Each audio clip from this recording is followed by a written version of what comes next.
YouTube channel. ഇത് ഞാൻ നിങ്ങളുമായിട്ട് ഷെയർ ചെയ്യാൻ പോകുന്ന ടോപ്പിക് എന്ന് വെച്ചാൽ നമുക്ക് എത്രയും പെട്ടെന്ന് 1000 സബ്സ്ക്രൈബേഴ്സ് എങ്ങനെ കംപ്ലീറ്റ് ചെയ്യുന്നതാണ്. 1000 സബ്സ്ക്രൈബേഴ്സ് എന്ന് പറയുന്നത് മെയിനായിട്ടും ന്യൂ ബിഗിനേഴ്സിനാണ് അത്രയ്ക്ക് അത്യാവശ്യമായിട്ട് നിൽക്കുന്നത്. കാരണം അവർക്ക് ചാനൽ മോണിറ്റൈസേഷൻ ആകാനായിട്ട് ഫുൾ മോണി ആകാനായിട്ട് 1000 സബ്സ്ക്രൈബേഴ്സ് കൂടിയേ തീരുള്ളൂ. അതുപോലെ തന്നെ വലിയ വലിയ യൂട്യൂബേഴ്സിനെ പോലെ നമ്മുടെ വീഡിയോസിനായാലും ഷോർട്സിനായാലും എങ്ങനെയാണ് വ്യൂസിൻ്റെ ഒക്കെ ആയാലും നമ്മുടെ ലൈക്സിൻ്റെ ഒക്കെ ആയാലും സബ്സ്ക്രൈബ് ഉൾപ്പെടെ കൗണ്ട് കൂട്ടാം എന്നുള്ളത് കൂടി ഞാൻ പറയുന്നുണ്ട്. 2 കാര്യങ്ങളാണ് ഞാൻ പറയുന്നത്. 100% വർക്കിംഗ് ആയിട്ടുള്ള, അതായത് നമ്മൾ ക്യാഷ് കൊടുത്തോ ഒരു ഉടായ്പ പരിപാടിയും ഇല്ലാതെ ഈ പറയാൻ പോകുന്ന കാര്യത്തിന്റെ ബേസിലാണ് ഞാൻ ഈ ഷോർട്സ് അന്ന് ചെയ്തത്. പക്ഷെ എനിക്കിപ്പോൾ ശരിക്കും പറഞ്ഞാൽ ഒരുപാട് ഷോർട്സ് എടുക്കാൻ ടൈമില്ല. അതുകൊണ്ട് തന്നെ എൻ്റെ ഓൾറെഡി ഉള്ള ഷോർട്സ് വെച്ചാണ് ഞാനിപ്പോൾ ഷോർട്സ് ആയാലും ചെയ്യുന്നത്. കാരണം ലോങ് വീഡിയോ ഇടുന്നതിൻ്റെ കൂടെ തന്നെ ഞാൻ ലൈവും അറ്റൻഡ് ചെയ്യുന്നുണ്ട്. അതുകൊണ്ട് എനിക്ക് ഷോർട്സ് എക്സ്ട്രാ ഒരു ഡാൻസ് ആയാലും അല്ലെങ്കിൽ വേറെ എന്തെങ്കിലും ട്യൂട്ടോറിയൽ മേക്കപ്പ് റിലേറ്റഡ് ആയാലും വേറെ ഒന്നും എനിക്ക് ഷോർട്സിനായിട്ട് എനിക്ക് സമയം മാറ്റി വയ്ക്കാൻ ഒട്ടും ഇല്ല. മാത്രമല്ല ഇപ്പോൾ വാട്സപ്പ് ഗ്രൂപ്പ് കൂടി ഉള്ളതുകൊണ്ട് ഒട്ടും സമയമില്ലാത്ത അവസ്ഥയാണ്. ഈ വീഡിയോ എന്ന് പറയുന്നത് ഞാനിപ്പോൾ പറയാൻ പോകുന്ന രീതിയിലായിരുന്നു അപ്ലൈ ചെയ്തത്. അപ്പോൾ എനിക്ക് എന്തോരം വ്യൂസ് കിട്ടി നിങ്ങളിപ്പോൾ കണ്ടല്ലോ അല്ലേ. അപ്പോൾ ഇന്ന് ഞാൻ പറയാൻ പോകുന്ന ടോപ്പിക്ക് നിങ്ങൾ ഫുള്ളായിട്ട് കണ്ടു കഴിഞ്ഞാൽ എങ്ങനെയാണ് നിങ്ങൾക്ക് വ്യൂസ് ആയാലും സബ്സ്ക്രൈബേഴ്സ് ആയാലും ഇൻക്രീസ് ചെയ്യുന്നതെന്ന് മനസ്സിലാവും. അപ്പോൾ വീഡിയോയിലേക്ക് പോകുന്നതിന് മുമ്പായിട്ട് നമ്മുടെ ചാനൽ ആദ്യമായിട്ട് കാണുന്നവരാണെങ്കിൽ ലൈക്ക് ചെയ്യാനും ഷെയർ ചെയ്യാനും കമന്റ് ചെയ്യാനും മറക്കരുത്. സബ്സ്ക്രൈബും ചെയ്തേക്കണേ. സബ്സ്ക്രൈബ് ചെയ്യുന്നതിനോടൊപ്പം തന്നെ തൊട്ടടുത്തുള്ള ബെൽ ബട്ടൺ കൂടി ക്ലിക്ക് ചെയ്യുകയാണെങ്കിൽ നമ്മുടെ എല്ലാ വീഡിയോസ് നോട്ടിഫിക്കേഷൻസ് ആയിട്ട് വരുന്നതായിരിക്കും. അപ്പോൾ നമുക്ക് തുടങ്ങിയാലോ.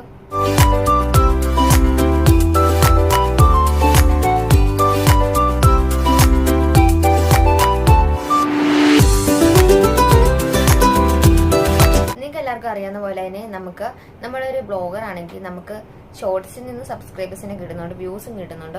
അതുപോലെ തന്നെ നമ്മൾ ലോങ് വീഡിയോ ചെയ്യുമ്പോഴും സബ്സ്ക്രൈബേഴ്സും കിട്ടുന്നുണ്ട്, വ്യൂസും കിട്ടുന്നുണ്ട്. പിന്നെ ലൈവ് ചെയ്യുമ്പോഴാണ് കൂടുതലും സബ്സ്ക്രൈബേഴ്സും വ്യൂസും കിട്ടുന്നത്. മിക്കപ്പോഴും എല്ലാവർക്കും സംഭവിക്കുന്നതെന്ന് പറയുമ്പോൾ ഷോർട്സ് ആണ് ഇപ്പോൾ കൂടുതലും വൈറലായിക്കൊണ്ടിരിക്കുന്നത്. ഇപ്പം 3 മിനിറ്റ് കൂടി ഷോർട്സിന് അലവാക്കി കിട്ടിയത് കൊണ്ട് തന്നെ ഷോർട്സ് പെട്ടെന്ന് തന്നെ കത്തിക്കയറുവാണ്.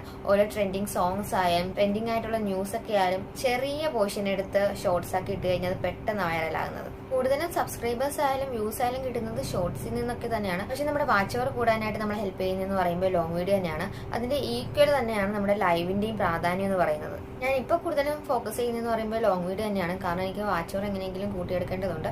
ഞാൻ ഷോർട്സ് ആയിരുന്നു ആദ്യമൊക്കെ ചെയ്തിരുന്നത്. ഇപ്പോൾ ഷോർട്സ് ചെയ്യുന്ന ആൾക്കാരോട് എനിക്ക് പറയാനുള്ളത്, നമുക്ക് സബ്സ്ക്രൈബേഴ്സ് ആയാലും കൂടുതൽ കിട്ടുന്നത് ഷോർട്സ് ആണ്. കാരണം നമ്മൾ ഷോർട്സ് എന്ന് പറയുമ്പോൾ സ്ക്രോൾ ചെയ്ത് പോകുന്നതുകൊണ്ട് അതിന്റെ അടുത്ത് തന്നെ സബ്സ്ക്രൈബ് എന്ന ബട്ടൺ ഉണ്ട്.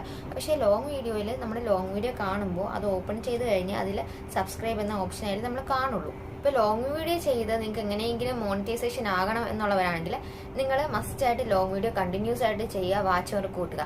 പിന്നെ ഷോർട്സ് ചെയ്യുന്നവരോട് എനിക്ക് പറയാനുള്ളത്, നിങ്ങൾ ഇപ്പോൾ ട്രെൻഡിങ് ആയിട്ട് നിൽക്കുന്ന സോങ്സ് അല്ലെങ്കിൽ ന്യൂസ് ഏതാണെന്ന് നോക്കിയിട്ട് അതനുസരിച്ച് നിങ്ങൾ അതിൽ ഫോക്കസ് ചെയ്യാൻ നോക്കുക.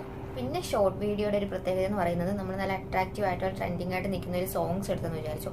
ആ സോങ്സ് നമ്മൾ അതനുസരിച്ചുള്ള രീതി, ഇപ്പോൾ ഡാൻസിൻ്റെ ആണെങ്കിൽ നമ്മൾ അതനുസരിച്ച് ആ ഡാൻസ് സെറ്റ് ചെയ്ത് പ്രാക്ടീസ് ചെയ്ത് ഷൂട്ട് ചെയ്ത് എഡിറ്റൊക്കെ ചെയ്ത് ഇട്ട് കഴിയുമ്പോൾ നമ്മൾ ആ ചെയ്ത പെർഫോമൻസ് ഇഷ്ടപ്പെടുവാണെങ്കിൽ നമുക്ക് അവിടെ വ്യൂസും കയറും, സബ്സ്ക്രിപ്ഷനും കൂടും. അങ്ങനെ നമ്മൾ ചെയ്യുമ്പോൾ പിന്നീട് നമ്മൾ ഇടുന്ന ഷോർട്സിനൊക്കെ ആയാലും വീഡിയോസിനൊക്കെ ആയാലും വ്യൂസ് ഉണ്ടാവും. സബ്സ്ക്രൈബേഴ്സിന് എങ്ങനെ കണ്ട് ഇഷ്ടപ്പെട്ട് കഴിഞ്ഞാൽ നമ്മൾ ഷെയർ ചെയ്ത് കൊടുക്കേണ്ട ആവശ്യമില്ല, അവർ തന്നെ എല്ലാവർക്കും ഷെയർ ചെയ്ത് കൊടുത്തോളൂ.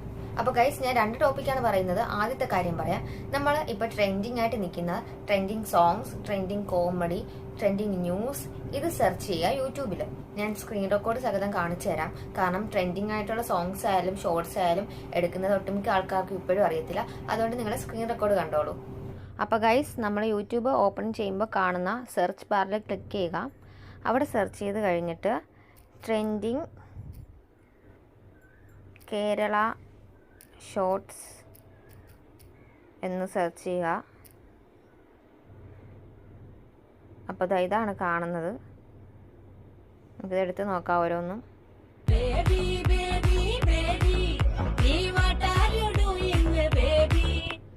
അപ്പോൾ ഗൈസ്, ഇപ്പോൾ ട്രെൻഡിങ് ആയിട്ട് നിൽക്കുന്ന സോങ്സ് എന്ന് പറയുന്നത് ബേബി ബേബി എന്നാണ്. നമുക്കിനി നെക്സ്റ്റ് എടുത്ത് നോക്കാം.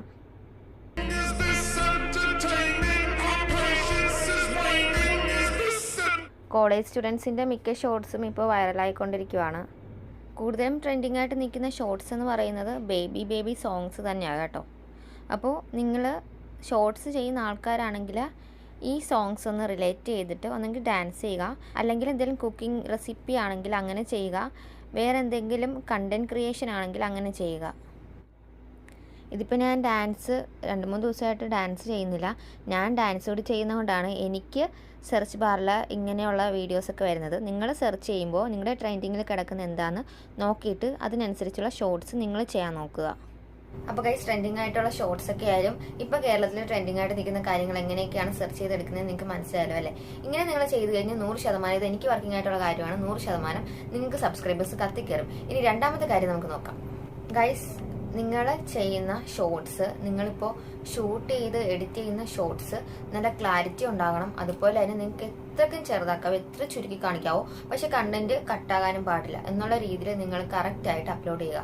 ഇപ്പോൾ 3 മിനിറ്റ് ഷോർട്സ് വന്നിട്ടുണ്ട്. അത് ശരിക്കും പറഞ്ഞാൽ നമ്മളെ പോലെയുള്ളവർക്കെന്ന് പറഞ്ഞാൽ നമ്മളിപ്പോൾ ഒരു ഷോർട്സ് ഇട്ടാലും നമ്മളത് ഇത്രയും 3 മിനിറ്റിലെ ലെങ്ത് ആക്കി ഷോർട്സ് ഇട്ടെന്ന് വിചാരിച്ചു. ഷോർട്സ് ഇട്ടാലും അത് എല്ലാവരും കാണണമെന്നില്ല. അത് കൂടുതൽ ഹെൽപ്ഫുൾ ആകുന്നതെന്ന് പറയുമ്പോൾ വലിയ വലിയ യൂട്യൂബേഴ്സ്, വലിയ വലിയ ബ്ലോഗേഴ്സിനൊക്കെ ആയിരിക്കും അത് കൂടുതൽ ഹെൽപ്പ് ആകുന്നത്. കാരണം അവിടെ എന്ന് പറയുമ്പോൾ അവർക്ക് ഒരുപാട് മില്യൻസ് ഓഫ് സബ്സ്ക്രൈബേഴ്സ് ഉണ്ട്. അവർ എന്ത് പൊട്ടത്തരം ഇട്ടാലും അത് കാണാനായിട്ട് ആൾക്കാരുണ്ട്. അതുകൊണ്ട് തന്നെ അവർ 3 മിനിറ്റ് നേരത്തെ ഷോർട്സ് ഇട്ടാലും കാണാൻ ആൾക്കാർ കാണും. പക്ഷെ നമ്മളെ പോലുള്ളവരാണെങ്കിൽ നമ്മൾ 3 മിനിറ്റ് നേരത്തെ ഇപ്പോൾ കണ്ടന്റ് ഉള്ളതാണെങ്കിൽ തന്നെ അത് കാണാനായിട്ട് ആൾക്കാർ നിൽക്കില്ല. അതുകൊണ്ട് തന്നെ നിങ്ങൾ നല്ല അടിപൊളിയായിട്ടുള്ള ഷോർട്സ് ഏറ്റവും കുറഞ്ഞ ടൈമിൽ ഇടാൻ നോക്കുക. നിങ്ങളുടെ ഷോർട്സ് കൂടുതൽ വൈറലാകാനായിട്ട്, കൂടുതൽ വ്യൂസ് കിട്ടാനായിട്ട് ഇപ്പോൾ നിങ്ങൾ 1 മിനിറ്റ് നേരത്തെ ഷോർട്സ് ആണ് ഇടുന്നതെന്ന് വിചാരിച്ചു. അത് നിങ്ങൾ മാക്സിമം വെട്ടി കുറച്ച്, പക്ഷെ കണ്ടന്റ് അതുപോലെ തന്നെ കാണണം. നല്ല ഷോർട്ടാക്കാവോ, ഒരു 40 സെക്കൻഡ് മതിയാവും അതിന്റെ ദൈർഘ്യം. നന്നായിട്ട് ഷോർട്ടാക്കുക. മീൻസ് ഒരു 20 സെക്കൻഡ് കുറച്ചിട്ട് നിങ്ങൾ മാക്സിമം ഒരു 40 സെക്കൻഡ് നിൽക്കുന്ന രീതിയിൽ ഷോർട്സ് അപ്ലോഡ് ചെയ്യാൻ ശ്രമിക്കുക. അത് ഞാൻ പറയാൻ കാരണം ഷോർട്സ് എന്ന് പറയുന്നത് ഷോർട്ടാക്കി ചെയ്യാനാണല്ലോ. അപ്പോൾ നിങ്ങൾ 1 മിനിറ്റ് നേരത്തെ ഷോർട്സും 40 മിനിറ്റ് നേരത്തെ ഷോർട്സും നിങ്ങൾ ചെയ്യുകയാണെങ്കിൽ നിങ്ങൾക്ക് കൂടുതലും 1 മിനിറ്റിനെക്കാട്ടിലും കൂടുതൽ 40 മിനിറ്റിലെ ഷോർട്സിനായിരിക്കും കൂടുതൽ വ്യൂസ് കിട്ടുന്നത്. അതുപോലെ തന്നെ 40 മിനിറ്റിലെ ഷോർട്സ് നിങ്ങൾക്ക് ചിലപ്പോൾ 30 മിനിറ്റിനായിരിക്കും കൂടുതൽ വ്യൂസ് കിട്ടുന്നത്. ഇപ്പോൾ ഫോർ എക്സാമ്പിൾ പറയുകയാണെങ്കിൽ നമ്മുടെ ഷോർട്സ് നമ്മളിങ്ങനെ സ്ക്രോൾ ചെയ്ത് പോകുമായിരിക്കും. നമ്മൾ നല്ല അട്രാക്റ്റീവ് ആയിട്ടുള്ള ക്യാപ്ഷൻ കൂടി കൊടുത്തിട്ടുണ്ടെങ്കിൽ നമ്മളിങ്ങനെ സ്ക്രോൾ ചെയ്യുമ്പോൾ ആ ക്യാപ്ഷൻ എങ്കിലും വായിക്കാനായിട്ട് ആൾക്കാരത് നിർത്തും, പിന്നെ ജസ്റ്റ് ഒന്ന് നോക്കുകയും ചെയ്യും. അപ്പോൾ തന്നെ 30 സെക്കൻഡിലെ വീഡിയോ അവരൊരു 20 സെക്കൻഡ് കണ്ടു കഴിഞ്ഞു, പകുതി മുക്കാലും കണ്ടു കഴിഞ്ഞു. അങ്ങനെ നമുക്ക് അവിടെ ഒരു വ്യൂസ് കയറുകയാണ് ചെയ്യുന്നത്. അപ്പോൾ ഗൈസ്, ഞാൻ ഈ പറഞ്ഞ പോലെ തന്നെ നിങ്ങൾ എത്രയും ഷോർട്സിന്റെ ലെങ്ത് കുറയ്ക്കുന്നു അത്രയും നിങ്ങൾക്ക് വ്യൂസ് ആയാലും കയറി തുടങ്ങും. ഞാൻ ഈ പറഞ്ഞ 2 ട്രിക്സും നിങ്ങൾ പ്രായോഗികമായി പ്രാവർത്തികമാക്കാൻ നോക്കുക. നിങ്ങൾ ഇതുപോലെ ചെയ്ത് നോക്കിയിട്ട് നിങ്ങൾ ജസ്റ്റ് ഞാൻ ഈ പറഞ്ഞ രീതിയിൽ ചുമ്മാ എന്തെങ്കിലും ഒരു ഷോർട്സ് എടുത്ത് ചെയ്യാണ്ട് നിങ്ങൾ ഈ ട്രെൻഡിങ് ആയിട്ട് നിൽക്കുന്ന ഷോർട്സും അതുപോലെ തന്നെ കണ്ടന്റ് ഷോർട്ടാക്കി ചെയ്യാനും നോക്കുക.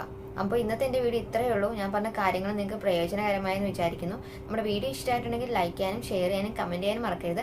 സബ്സ്ക്രൈബും ചെയ്തേക്കണേ. സബ്സ്ക്രൈബ് ചെയ്യുന്നതിനോടൊപ്പം തന്നെ തൊട്ടടുത്തുള്ള ബെൽ ബട്ടൺ കൂടി ക്ലിക്ക് ചെയ്യുകയാണെങ്കിൽ നമ്മുടെ എല്ലാ വീഡിയോസും നിങ്ങൾക്ക് നോട്ടിഫിക്കേഷൻസ് ആയിട്ട് വരുന്നതായിരിക്കും. അപ്പോൾ ഓക്കെ, ബൈ.